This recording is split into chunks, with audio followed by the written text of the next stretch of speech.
So I'm a few days late with this review, but overall, this season of Voltron is just as good as every other one before it. It has everything you're looking for: heart, storytelling, and giant robots beating the piss out of each other. Welcome to the heart of the stories we tell. My name is Rob, and tonight I will be reviewing Voltron, Legendary Defender, Season 6. Now, like the most recent seasons, this one's been cut pretty much in half, so there's only a handful of episodes. They pass by quickly, with one kind of filler episode, but even that's fun. All in all, this is a great series, one that should be getting critically acclaim. I don't know why it's not getting more traction. But okay, for those of you that don't know, what I do here is I review stories as they come out and throwbacks from time to time. So right now, what I'm doing is I'm taking apart this story, the story of Voltron, the Legendary Defender.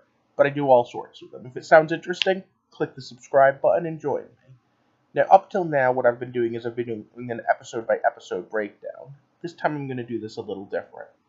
I'm just going to do the entire season in one go. That's part of the reason why it took me so long. Now, overall, it has one of my favorite themes, and that is the fact that their magic and their technology blends together so well. And overall, their characterization is pretty spot on. So, giving this a rating, I'm giving it Electrum. It's not quite a gold, but it's really damn close. And for an animated feature, it touches on some really strong themes, even if those themes could be delved into a little bit deeper if they really wanted to. And I'm not saying I don't have complaints. But overall, they've done for a war story what most shows can't. They've showcased the horror that is war, but at the same time, they've showcased why it is that we tell these sorts of stories. And they did it by touching on concepts like, yeah, just having the most power doesn't win you the war. Yeah, beating one guy doesn't win you the war. And this season, they even had a great homage to the Winter Soldier, which is one of my favorite. Now, they still are calling Princess Laura Princess instead of Queen, so I'm a little annoyed at that. But one of my conspiracy theories about Lotor proved to be true. Let's get into spoiler territory. So once again, it's stop. Spoiler time. Now, I know I said I'm not going to do a breakdown of episode by episode, because too much happens, but the first episode has some of the best hunk character growth. I love when he convinces the others to work with him. I love the whole understanding of the Empire about the spearhead thrust. And I love the fact that it was Lotor's nanny that taught it to him. I also love the fact that Lotor grows a lot more in this season. Not just as a character, but as a concept. And I'm so glad my thought that he was a bad guy all along proved to be true. I was really starting to worry that I was just portraying him that way because he was a villain in the old series. But yeah, he totally turns by the end and showcases that he's a nutballer, just like his father. I will say, though, he's not the big bad of the villains. He's just this little tiny thing. And I have to say, his generals flip-flop way too easily. First they were with him, then they were with Hagar, then they're with him, and I'm sure next season they're going to be with whoever the bad guy is. Meh. And I'm curious to see what goes on with Hagar, too. Now that she's transformed back into her Alluran form, and obviously knows a lot more of the alchemy, she's going to be a much bigger threat. But okay, let's talk about the team dynamic for a minute. They have the one filler episode I said, what could be considered a throwaway.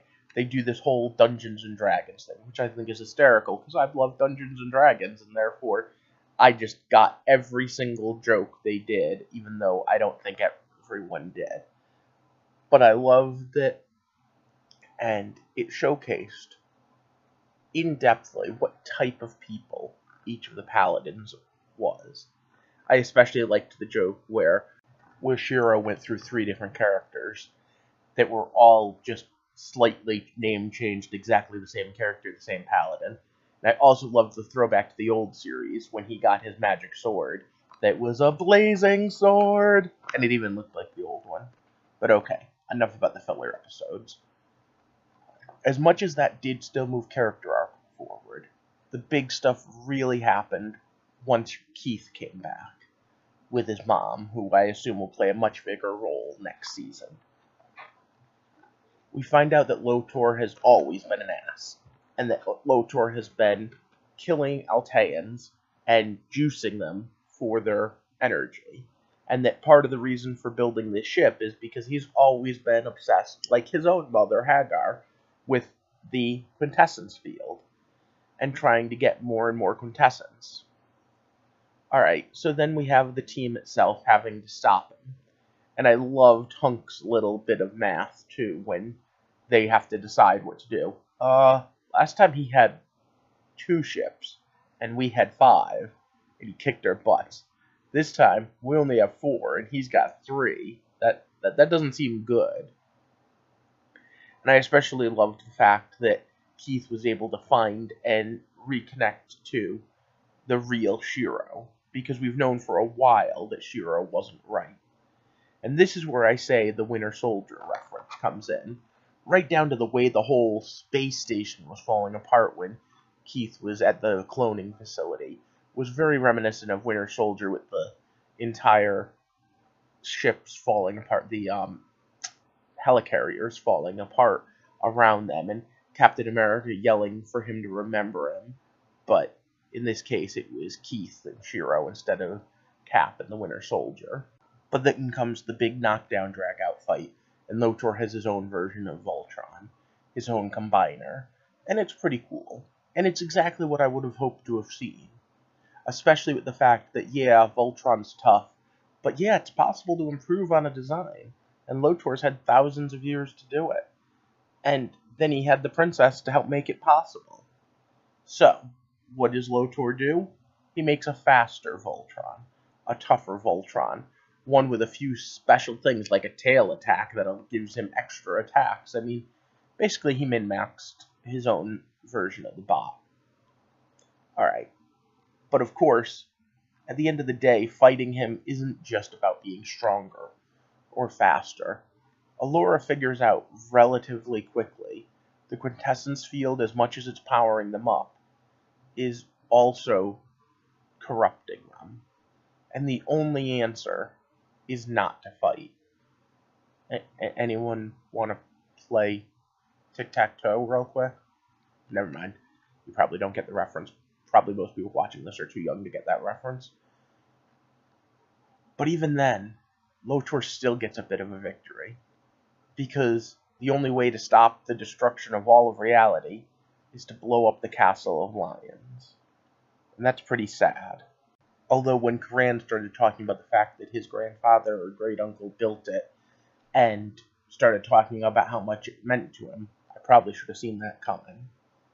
And I'm sure that this was planned out quite a ways away, because last season we ran into Pidge's father, and we sent him home with plans for the castle, and I said that the Galaxy Garrison might be showing up again soon as maybe the car Voltron or something, but it looks like instead, at the end of this episode, the final episode of the season, we're going home.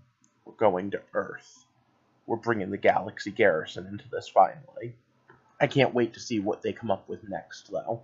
I'm sure as much as I can make guesses, I'm never going to get it perfectly right, because these guys are knocking it out of the park with creating great stories that leave you at the edge of your seat and make you want more. Again, I totally stand by that Electrum rating. But let me know down in the comments what you think. And also let me know, would you prefer to see more episode review like I did last time? Or do you like this format where I just talked overall about the story? Also let me know, do you think we've seen the end of Lotor? I'm pretty sure we haven't. Also, who do you think is going to be the next new villain?